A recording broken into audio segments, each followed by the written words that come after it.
Yeah, okay, good. Ladies and gentlemen, I'm here tonight to bring you some revelations, so to speak. We've been asleep for many, many years, and it's time now for us to wake up. And it's time for us to wake up not in fright, not to look around and jump back from the shadows, but to come awake with our eyes open, realizing what stands in front of us and what we must do so that we can live our lives again in peace and tranquility. And we must, at all costs, guard against drifting back into the slumber that we have been in for the last 40 to 50 years that has really created the situation that we find ourselves in today. We're going to be discussing a lot of subjects tonight, and I would like for you to hold your questions until the end, at which time I will be happy to answer them. The harder the question, the more I like it. There's no such thing as a dumb or stupid question. And while I'm imparting this information to you tonight, I want you to try to come up with questions to poke holes in it. And I'm going to answer every one of those questions, because when you leave here tonight, I don't want you to have any doubts in your mind whatsoever about the truthfulness of what you're about to hear. Because it is so important not only that you understand it and believe it, but that you act upon it so that we can do something about it.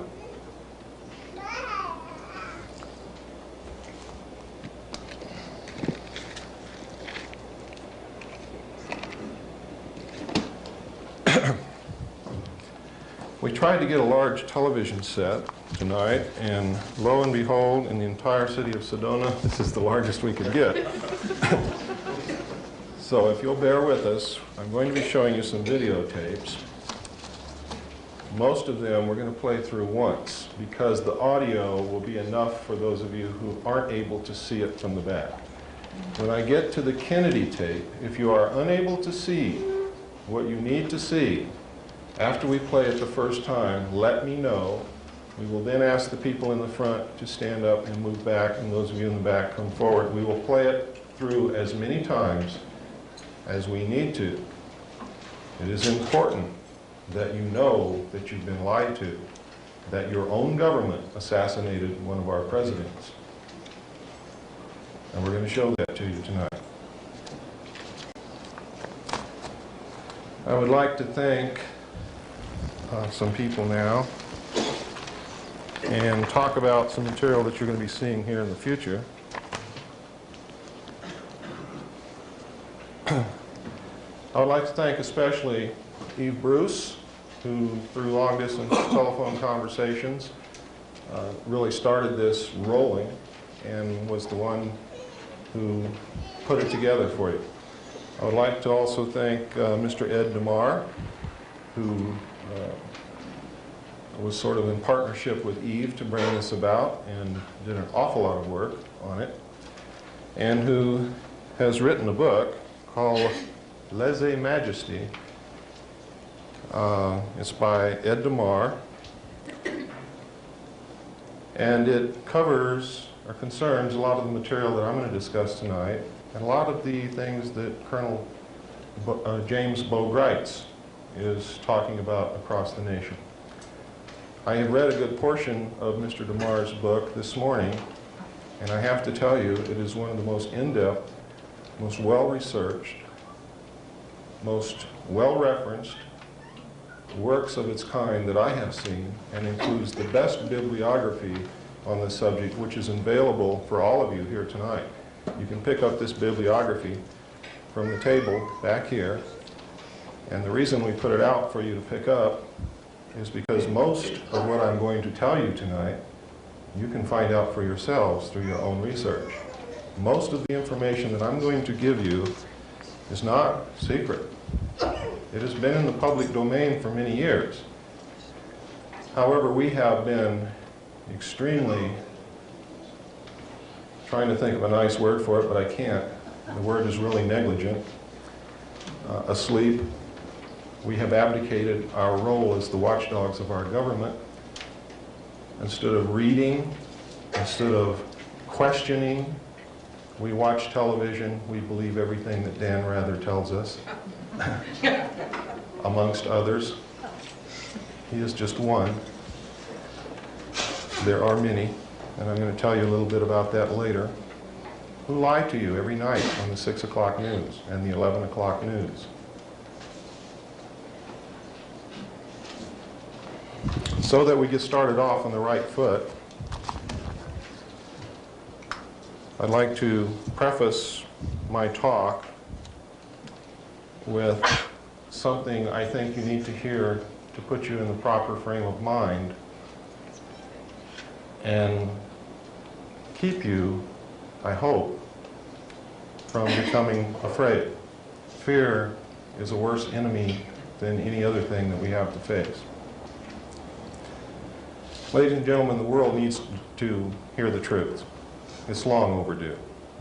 The world also needs more peace, compassion, and cooperation. We already have too much fear and confusion.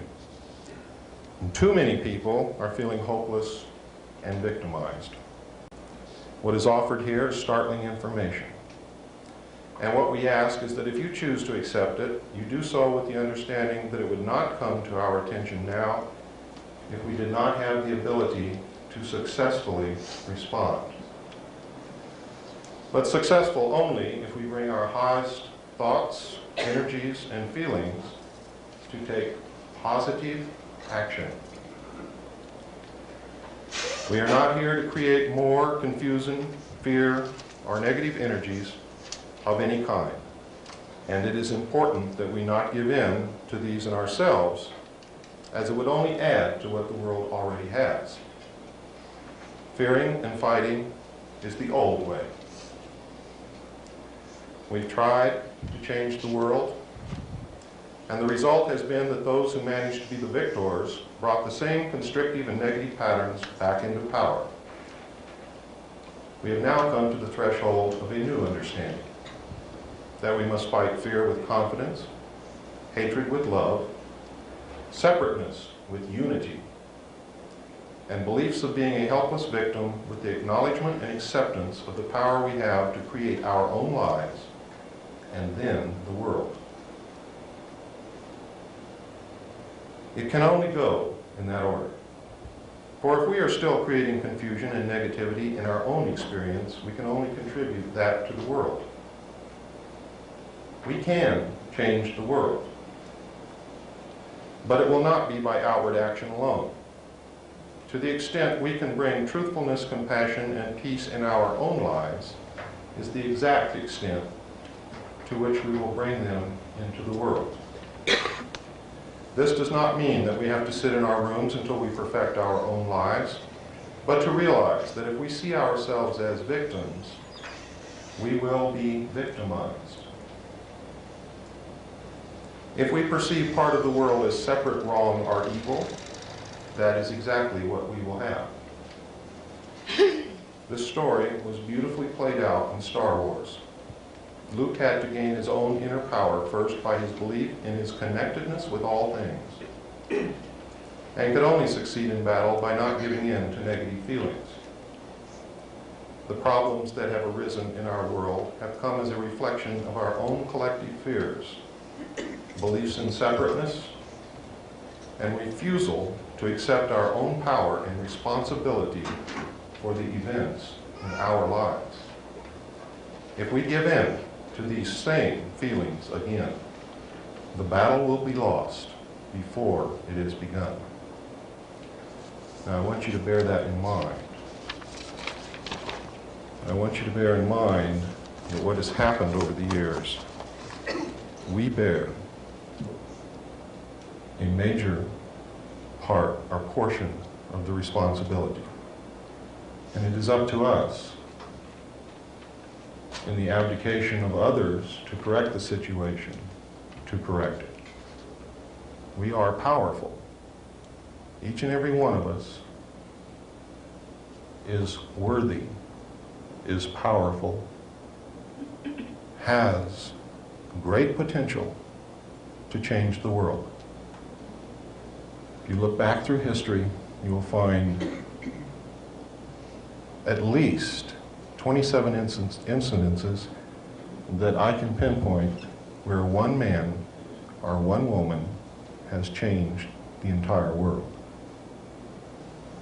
So if you doubt your ability to successfully act and change the world, I challenge you to re-examine that belief, and I challenge you to stand up, take action, and I guarantee you that you will be amazed at the power that you really, really have. Ladies and gentlemen, what I'm talking about tonight began many years ago, 250 years ago to be exact. This is not something that has happened overnight. This is not something that's going to go away overnight. But it is something that we can begin to work on, and we can make major changes before the end of this year. And before the night is over, that is going to be my challenge to you. And my commission to you is to help us bring about those changes. And I will tell you exactly what those are.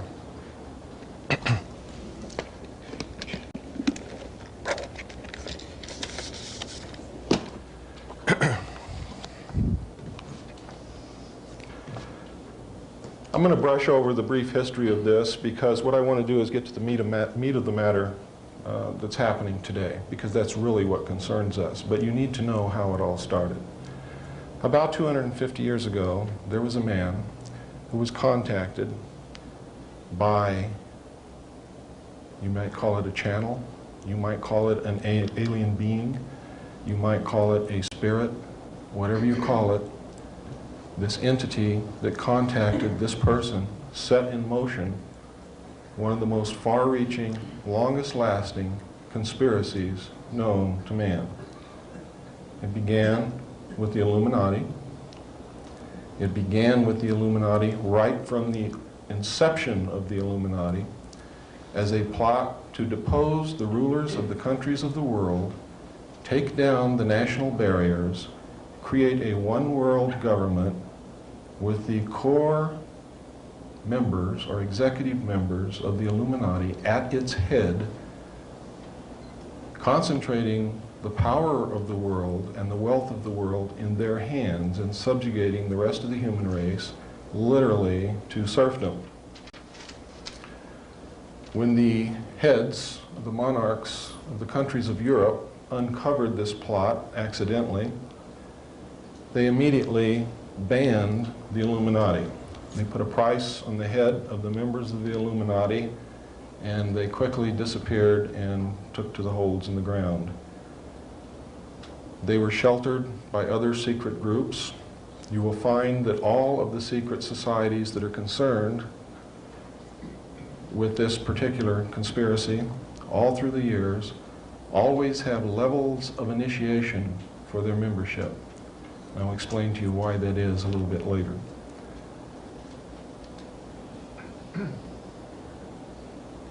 This is really a European thing, but it has spread to the United States.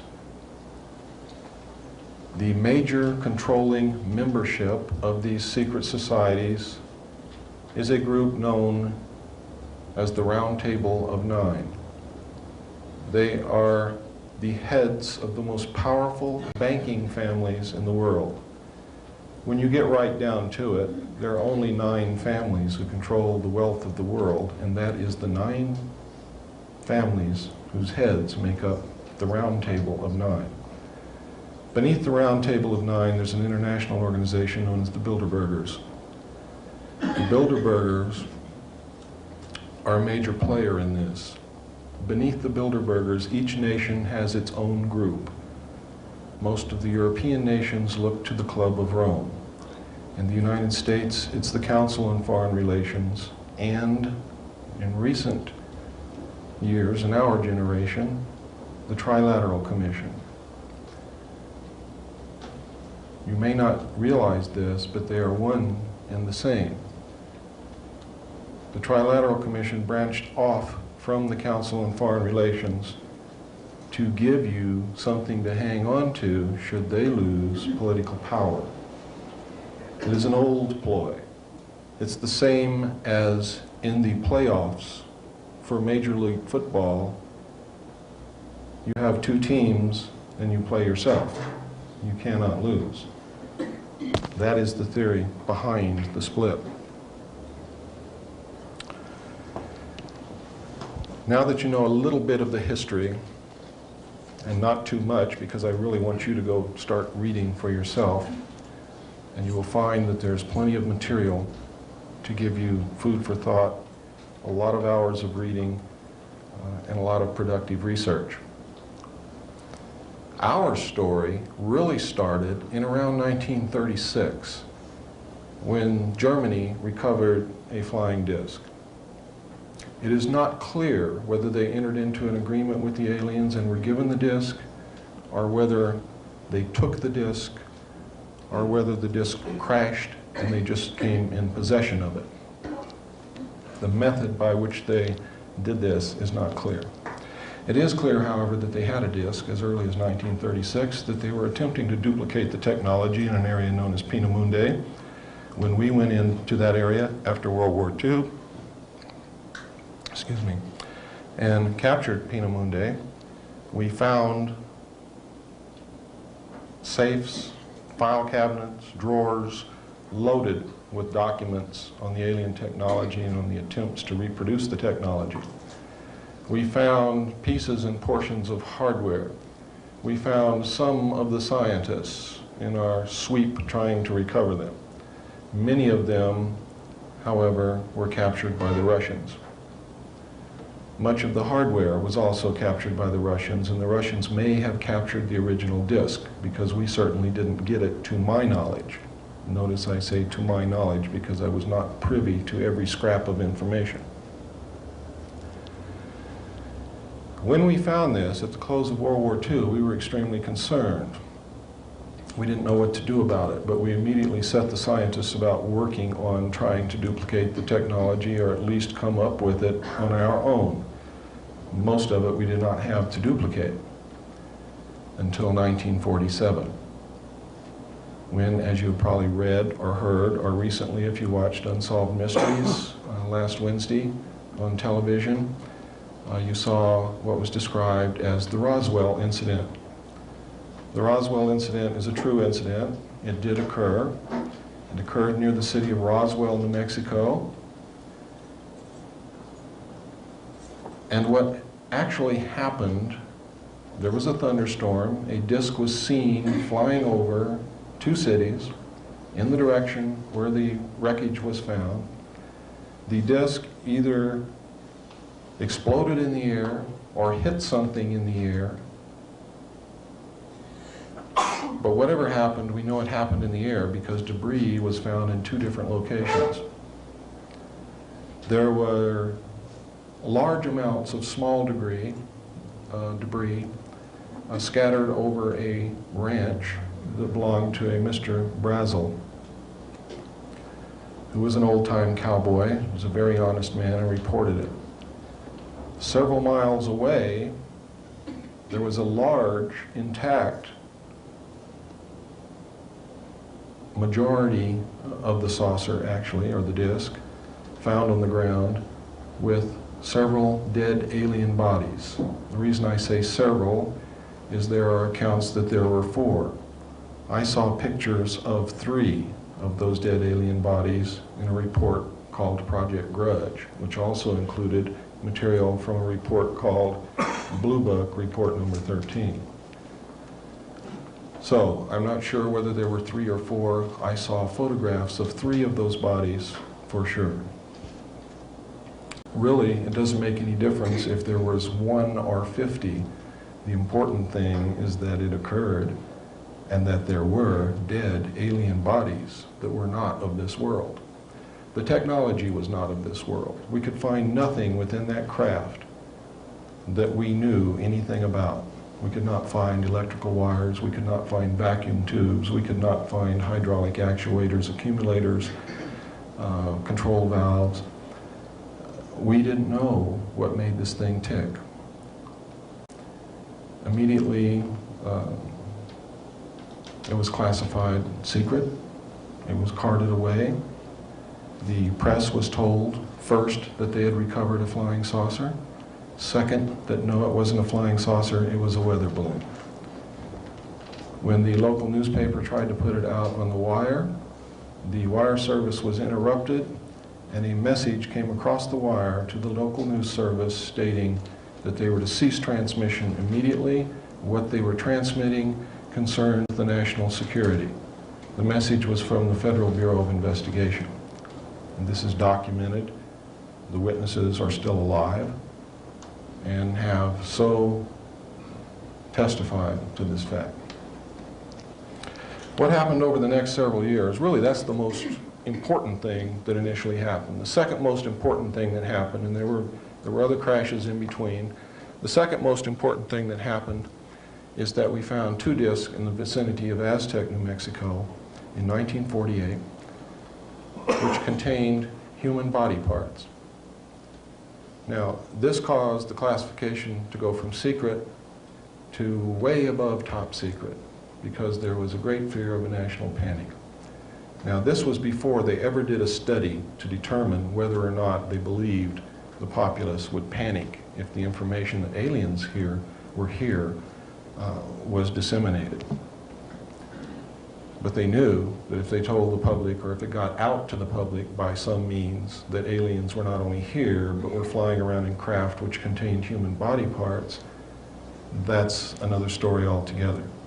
Now, I don't want you to get real concerned about this, because your chances of being affected by it personally are extremely remote.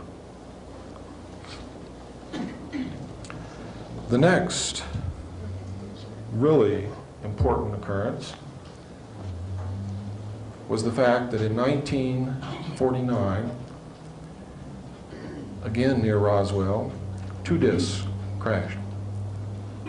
They recovered 5 alien bodies from these discs, and in combing the area to make sure that they had recovered all of the wreckage and everything that they could so that the public would not be able to discover anything, and so that they would have everything with which to gain knowledge and technology from, they scoured the area by foot patrol, by jeep patrol, and by aircraft reconnaissance, and discovered an alien live from the crash wandering in the desert. They captured him. He was designated EB, extraterrestrial biological entity. EB was taken to Los Alamos, where he was placed in a Faraday-shielded environment because he had the ability to read the thoughts and transmit thoughts to people outside of where he was being held captive. He also had the ability, through a device that he wore around his waist, to literally walk through walls. Now, we know through our own study of science that this is not far-fetched. We know that mass, or matter, is made up of molecules which are made up of atoms. And in between these atoms, there's quite a large space on that scale. And in between the molecules, there is a large space on that scale also. It's much like being out in space and looking at the solar system. If the sun and each of the planets, if you were to consider them to be molecules, if you could get way down microscopically and look inside your own hand, you would see much the same thing. There are large spaces between them. They're held together by a force or an energy, which we know very little about. With the proper technology, you could literally put your hand through your other hand if you knew how to do that.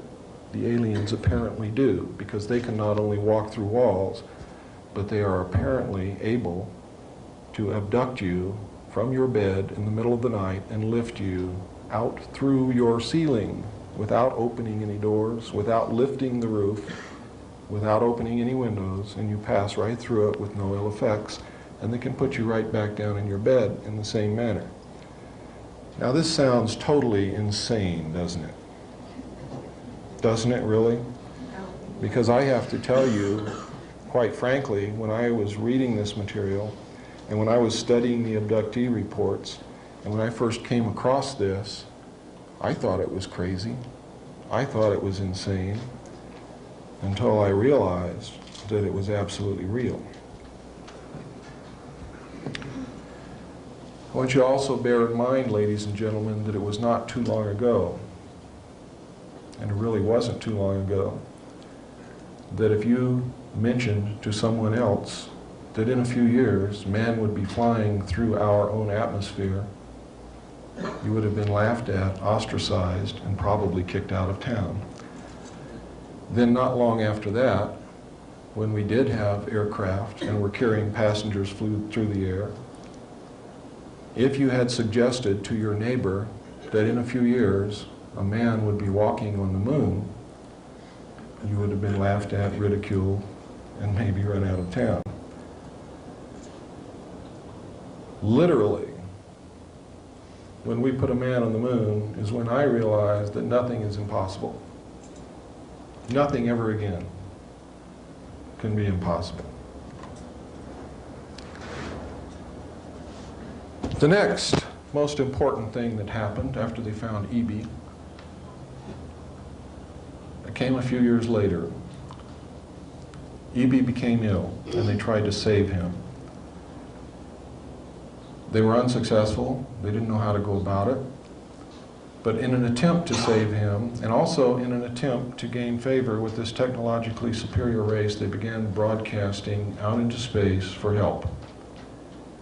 We have one of your people here who crashed in one of your ships.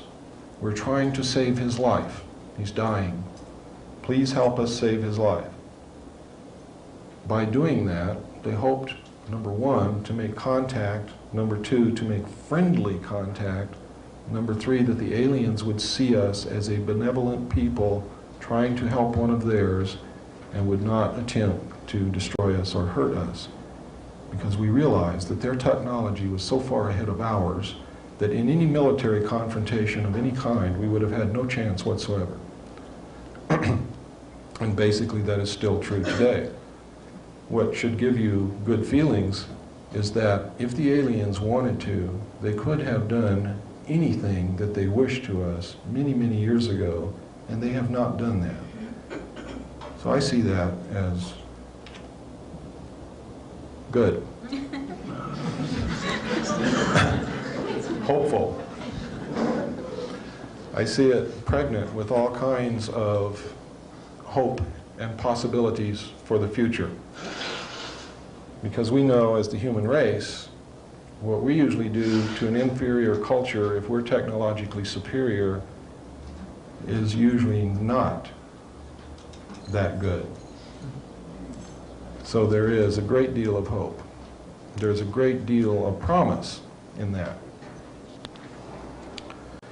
E.B. died in June of 1952.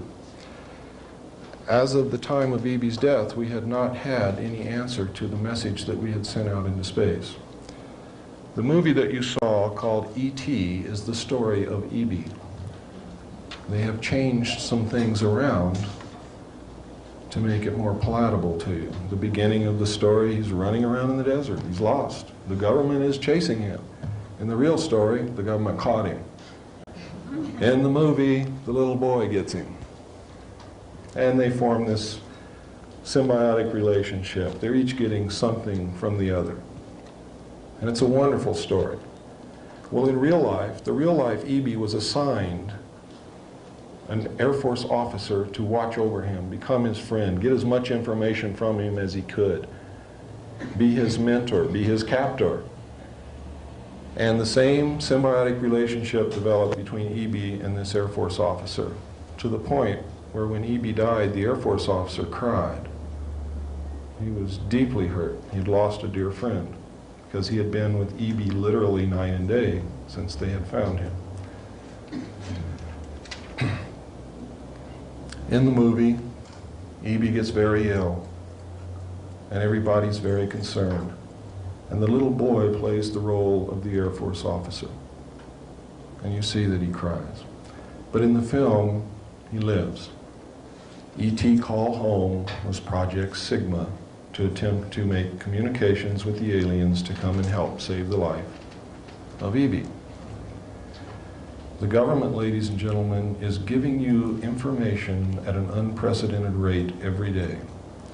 They are trying to get to your subconscious and tell you the story of what has happened over the last 44 years. So that when the truth comes out, it is not a critical shock. You will be prepared for it. You will understand what is happening. In 1953, we detected large objects in space coming toward the Earth. They took up a high orbit around the equator. These objects were determined to be spacecraft intelligently controlled. We did establish communications with them. Arrangements were made for them to land. There were 3 landings in 1954. One took place at Holloman Air Force Base in New Mexico. One took place at Edwards Air Force Base in California. The other one, do not hold me to this because I cannot substantiate it, but I believe it was at Homestead Air Force Base in Florida. I believe that the aliens who contacted us, who were attempting to help us, who refused to give us technology, who wanted to help us with our spiritual development, I believe that that landing took place at Homestead Air Force Base in Florida. But I can't get any verification from that from any source, so don't put that down as fact, put it down as a possibility. The other 2 bases, the other 2 landings I know occurred without a doubt at Holloman Air Force Base and Edwards Air Force Base. The first landing occurred at Holloman Air Force Base, where the aliens met with our intelligence officers. They reached a basic agreement after several hours. They were able to communicate. They left one hostage with us, his name was Krill, as a pledge that they would return and formalize an agreement. Later in 1954, they landed again at Edwards Air Force Base. President Eisenhower had arranged to be on vacation in Palm Springs. At the appointed date and time, President Eisenhower was whisked away. He actually disappeared. Nobody even saw the helicopter come or go, but he just flat disappeared. The press was really shook up, and if you read the newspapers during that period of time, you will find that the press literally went wild trying to locate him. They were given a story that he was taken to a dentist for a toothache. They never found a dentist that treated President Eisenhower. In fact, he was at Edwards Air Force Base. He reached a formal agreement with the aliens and a treaty was signed. This was played out in a movie that you saw called Close Encounters of the Third Kind. Everything that you saw in that movie, except for finding the ship in the desert and the planes in Mexico and those types of things, was true. People were and are still being abducted.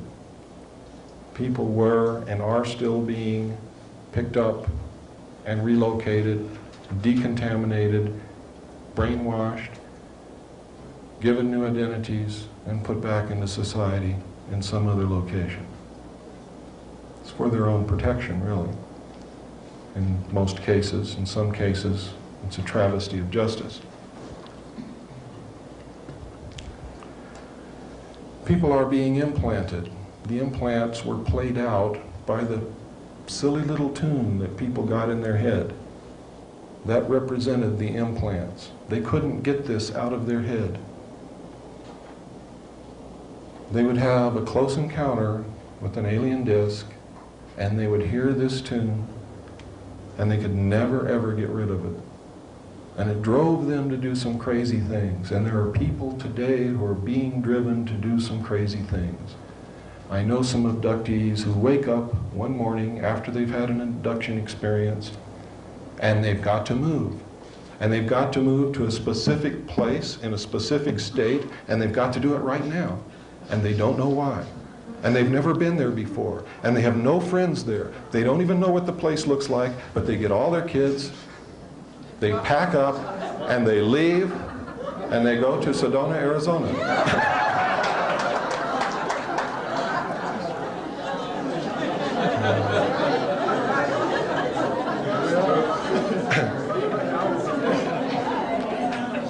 Some of them go to Yelm, Washington.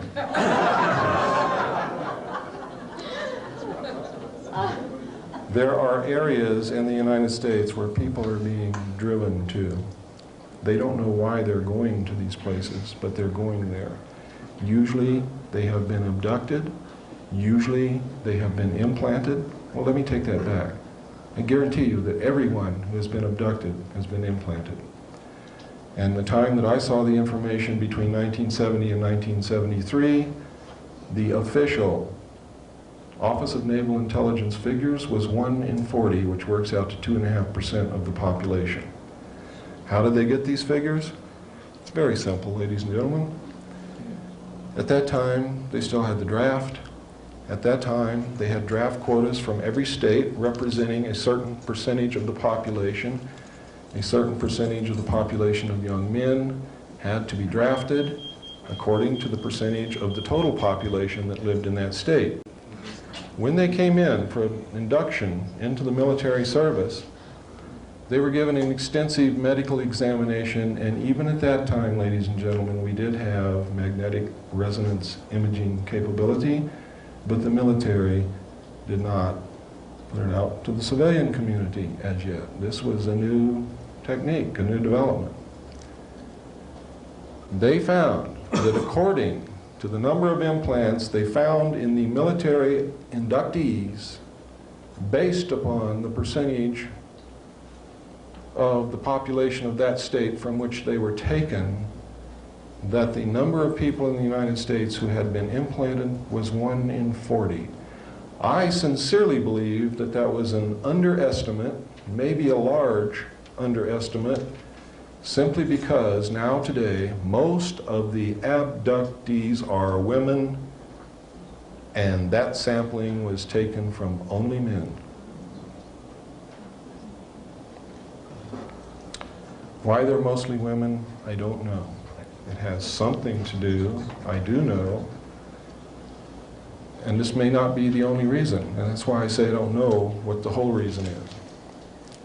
It has something to do with the attempts for them to preserve their race in an attempt to crossbreed with human beings, either as a direct attempt by implanting or impregnating the female and allowing the baby to come to the first trimester, at which point they're abducted again and the fetus is removed, or by harvesting sperm and ova from selected human beings and attempting to grow this crossbreed in the laboratory. There is tremendous evidence to support this. Now, let me digress back again to the next major step that happened, was that in 1954, when after President Eisenhower had become incumbent with the office, he realized that he was going to have to deal with this, and he also realized, as I realized a long time ago, you can't believe what's happening. You can't believe what the aliens tell us, whether they be good, bad, etherical, interdimensional, whatever. There is so much deception and so many lies involved with this that you have to step back and say, I'm not going to believe anything until I can prove it. And to do otherwise is to put yourself in terrible jeopardy. Believe me, terrible jeopardy. And I can cite instances where this has happened. President Eisenhower knew that he wasn't capable of determining what the truth was, but he knew that there was some pretty smart people in this country. He put together an organization called MJ-12, or Majority 12. Majority 12 was made up of 6 men from the United States government. Those 6 men were Nelson Rockefeller, who represented the President, who was the Secretary of State, the Secretary of Defense, the director of the CIA, the director of the FBI, and the chairman of the Joint Chiefs of Staff. The balance of MJ-12 was made up of the Executive Committee of the Council on Foreign Relations. Now, it is extremely significant that you understand that the first 6 members from the government, along with President Eisenhower, were also members and longtime members of the Council on Foreign Relations. They believed in that organization. They believed in its goals, which was one world government. Now, secretly, this was known as Majority 12. It was called MJ-12 in correspondence. When they addressed correspondence to each other, they did not address it to MJ1 to MJ6. It was J1 to J6, because secretly they were known as the Jason Scholars amongst themselves. Publicly, they were known as the Committee on the Clear and Present Danger, and to my knowledge may still be known as the Committee on the Present Danger.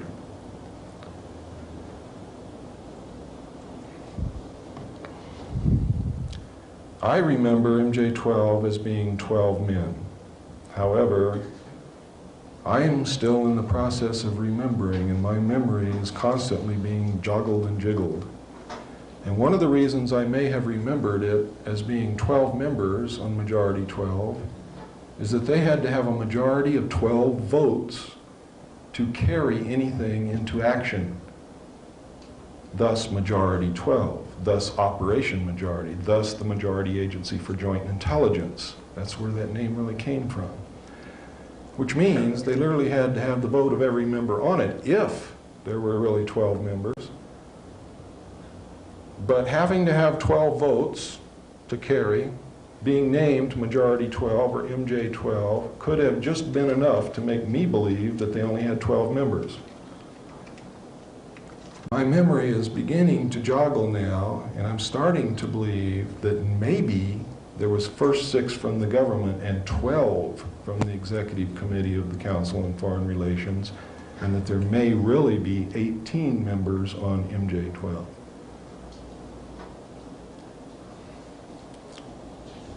Whenever I believe that a correction needs to be made, first, I wasn't going to do this. But that's wrong not to do that. It's wrong to stick to your guns because you don't want to change anything. That's silly. Because, ladies and gentlemen, it doesn't make any difference if there's 1 member, if there's 12 members, or if there's 18 members. What makes a difference is that Majority 12 exists, MJ-12 exists. These men were all members of the Council on Foreign Relations, and they are the secret government. That's what really counts. Now, I'm telling you this tonight, there may be a discrepancy in the number of members because I haven't confirmed it yet. But I know that there were at least 12. Everything else that I've told you about them is absolutely true. But there may just possibly have been as many as 18. When President Eisenhower put this group together,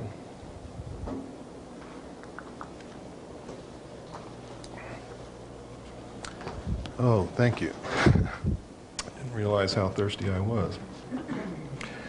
When he put this group together, and President Eisenhower may have done this intentionally, but there's no reason to believe that he did, because there's nothing to tell us that he did. But having been a member of the Council on Foreign Relations, he may have done this intentionally. These people saw this as the opportunity that they had been looking for all of their history. It was the opportunity finally to control one of the major superpowers of the world behind the scenes. Because who gets knocked off when things go wrong? The person standing out in front, right? The people behind the scenes just chuckle and laugh and say, they got the wrong guy, and they put another one right up there for you to knock off. If you're even smart enough to knock somebody off, which we haven't been. The only ones that have been knocked off, they did the knocking off. Through a whole bunch of secret executive orders and NSC memos, which are in fact executive orders, they reached the habit actually of using NSC memos in place of presidential executive orders to prevent the government from falling should the public find out what was really going on. It was to save the presidency. What started out as a means to save the presidency resulted in a means to prevent the president from knowing the truth. Up until President Bush, President Eisenhower was the last president who knew the entire truth. And when he left office, he could see what was happening. He was a very intelligent man. He could not have been the overall commander of all Allied forces in Europe with 5 stars and then reached the office of president if he had been a dummy. He was not Dan Quayle, I can guarantee you. He knew what was happening, and he attempted to warn us when he left office. He told us quite bluntly and in no uncertain terms to beware of the military-industrial complex. And who is the military-industrial complex? It is the members of the Council on Foreign Relations, and since the inception of the Trilateral Commission as well. The Council on Foreign Relations and the Trilateral Commission control the board of directors, the majority of the stock, and usually the president and CEO of all the major corporations in the United States of America, including the news media, the major publishing interests, etc., etc., etc. Usually the president and CEO is a member of the Council on Foreign Relations and are the Trilateral Commissions. Many of them have dual membership. The Board of Directors is always controlled. Council on Foreign Relations and Trilateral Commission members own the majority of the stock. Nelson Rockefeller and David Rockefeller and the Rockefeller Foundation and the Ford Foundation and the Carnegie Foundation, which, by the way, the Rockefeller family owns the Ford Foundation and the Carnegie Foundation, believe it or not, own the majority of the stock in the major corporations in the United States of America. They own the majority of the American-held stock of the Federal Reserve, but the majority of the stock of the Federal Reserve is owned by the European bankers. America has been sold right out from under our noses. It doesn't belong to us anymore. It belongs to a secret government, a secret worldwide government, which pulls the strings, which says, we want this to happen here, and it does. We want this to happen here, and it does, invariably. These men are playing a game of chess on a level that we have never imagined. They're playing chess with the world. And we don't know how to do that. We can't even conceive of that. So let's not be concerned with the world. Let's just be concerned with our country, because they cannot succeed with the world if they cannot succeed with the United States. And with your help, they will not. Where do the aliens fit into this? I've told you the most important incidents that have happened. Everything else is really trivial. I've told you about the abductions, the implants. I've told you about the mutilations, the body parts being found on the craft. I've told you about the agreement. I've told you that they're here. I've told you that we have their technology. Those are the important things. Whether they're at Area 51 or at Tonopah or down in Alabama, doesn't make any difference. They're here. The invasion is over.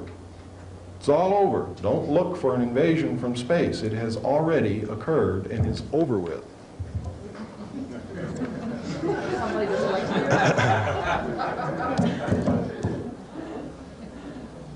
So we don't have to be concerned with that. One of the things that the secret world government is going to attempt to do to get you to accept their new world order is they're going to try to scare the hell out of you with a fake, phony landing where they're going to say, oh my God, there really are ETs. It's going to be covered by the media of the world. And they're going to say, we're going to be invaded from outer space. We have to band together as humanity to save the planet. And most people are going to say, yeah, yeah, let's do it. One world. Imagine all the people. Imagine nothing worth fighting for. Imagine no religion. Imagine living only for today.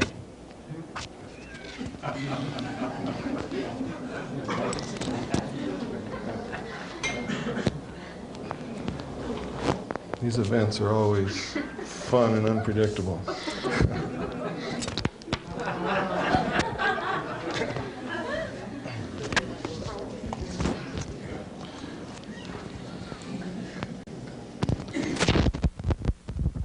I'll tell you what, it's time. Let's take about a 5-minute break.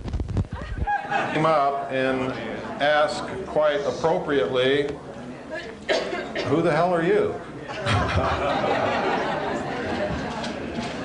And I used to start all of my talks out with who I am, where I'm coming from, how I saw this information, and what my stance is on it. And I eventually reached a point, and I keep forgetting that I'm not in California anymore. I reached a point where people would say, we already know who you are, tell us what you got to say. So I stopped doing that, but now I'm in Arizona, and I realize that whereas in California I'm very well known, here I may not be as well known. I was raised in a military family. My father was an Air Force pilot. He is a retired Air Force colonel at this moment. When I was a child, I heard stories about Foo Fighters and crash discs and things not of this world and strange sights up in the sky, and saw pictures that pilots took simply because I was the son of a pilot. Not because anybody was taking the time to show me. I just happened to be there when these things were discussed and when these pictures were shown and passed around. And usually was underfoot and eventually was kicked out and exiled to the back bedroom or the backyard. Eventually, though, I grew up and left home, went into the Air Force. I was assigned to the Strategic Air Command as an aircraft and missile hydraulic technician, which means that I worked on the hydraulics and the pneumatic systems, or high-pressure air systems of aircraft and missiles for the Strategic Air Command. I worked on B-52 bombers, KC-135 aircraft, which is the same as a 707, only it's for refueling other aircraft and carries fuel instead of passengers. I worked on B-58 bombers. I worked on Minuteman missiles. During the time, both when I was in school learning my trade in the Air Force and the time that I was on the job, I met people who had taken part in crash disk recoveries. And usually at the Airmen's Club or in some bar downtown or someplace, because I was a young man then and that's where you could usually find me, with a beer in my hand looking for a girl. And if there wasn't a girl around, we lied to each other a lot. And generally, these stories I thought to be a lie until later years when I realized that these guys had been telling me the truth and I could kick myself in the head because I had not written it down. I had not pressed them for more information at a time when they were willing to talk to me for some reason or other. When I left the Air Force, I went into the Navy. And really, I had planned to just skip from service to service. I was a pretty crazy young kid. I was gung-ho. I was raised on John Wayne movies and Sergeant Rock comic books. I came from a military family. My whole family was in the military service. Uncles, grandfathers, brother, everybody. We were service people. We were government people. We were patriots. We cared. We believed that the best thing that a man or a woman could do was to serve their country. When I went in the Navy, I volunteered for submarines because that was the weirdest thing you could do. And I was pretty weird. And I thought it would be neat to sleep underwater. So I did.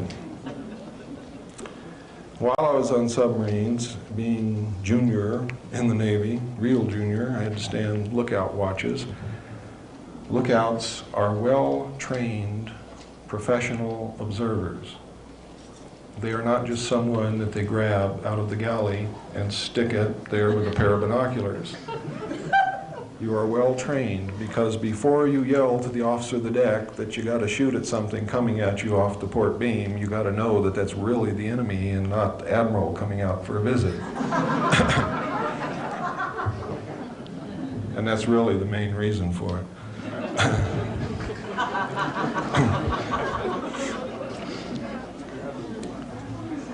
So we were trained observers. Now this is extremely important to me personally, because without this experience I probably would not have lent the importance that the later information that I was going to see, I probably would not have realized how important it was. While on lookout between the Portland, Seattle area and the Pearl Harbor area, while we were traveling on the surface as port lookout, I saw a craft the size of an aircraft carrier exit the water at a range of approximately 2.5 nautical miles off the port quarter. The port quarter is approximately 45 relative degrees off the port bow. Port is your left. Left, port wine is red. That's where the red light is on a ship. Okay, now we got through that. I was stunned. I knew that I had just seen something that was absolutely incredible, and nobody in the world would believe that I saw it, and nobody else saw it. And I was faced with the dilemma. I'm the port lookout. Something just came up out of the water that could destroy us in a second. It was a machine. It was intelligently guided. I knew this. It was as big as an aircraft carrier. It was the most important, earth-shattering thing that had ever happened to me in my life, because I saw it, I realized what it was, I knew I wasn't dreaming, there was nobody around who could be manipulating me in any way, shape, or form, and it was my responsibility to report this. Are you kidding? I'm going to tell the man who writes my performance report that I just saw this thing come out of the water? You got to be nuts. But I had a responsibility to the safety of the ship, the boat, which we call submarines, boats, not ships, to the boat and to the crew. So I had to devise a method to report this. And what I did was I told the officer of the deck, Ensign Ball, I said, Ensign Ball, I saw something about 2.5 nautical miles off the port quarter, but it just flashed and I don't know what it was. Could you please help me scour that area to see if we can find it again? Now, I didn't really believe that this thing was going to show up again at all. Well, the starboard lookout heard this conversation, and he turned around and started looking too, which he shouldn't have done, because you're never supposed to desert your own field of responsibility, but he did. At about that time, the object came, or this object, or another one just like it, came back down out of the clouds and entered the water. Ensign Ball dropped his binoculars, dropped his jaw, and turned around and just stared at me and didn't say a word. And then he turned back around and he just stared off into space for a couple of minutes. And then he turned around and looked at me again. And he said, "This had to happen on my watch."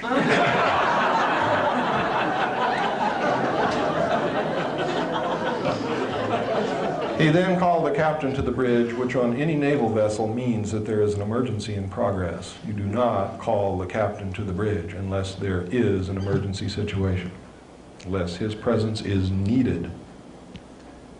If you call the captain to the bridge and his presence is not needed, you are in deep, deep, deeper than the submarine will dive to, trouble. And it's lucky they didn't have submarines in the old Navy when they killed people. Now, the captain came to the bridge, and so did the chief quartermaster, because it was his job to come to the bridge with the captain with a 35mm camera anytime anything like this happened. This event repeated itself several times over a 7 to 10 minute period, and we watched it. They would exit the water, go and disappear in the clouds, and then another ship, or the same ship, would re-enter the water. Eventually, it stopped. We were told by the captain before we left the bridge, not to discuss it with the other crew members, that it was classified top secret, and that we were never to mention it to anyone. Now, the crew knew about it. How they knew about it, I don't know, but I suspect that it was picked up on sonar and radar also, in which case the sonarman and the radarman would know about it too. And I believe that is what has happened, and I believe that they were also told not to talk to anyone. But several crew members came up to me and wanted to know if we really saw a UFO, and I told them that I was not allowed to discuss what happened, and I didn't know what I saw anyway. So that was the end of that. I did tell a good friend about it years later. When we arrived in Pearl Harbor, an officer from the Office of Naval Intelligence came on board and debriefed each one of us independently of the others. I do not know what went on in the debriefings of the other personnel involved, but when I went in, he began to ask me what I saw.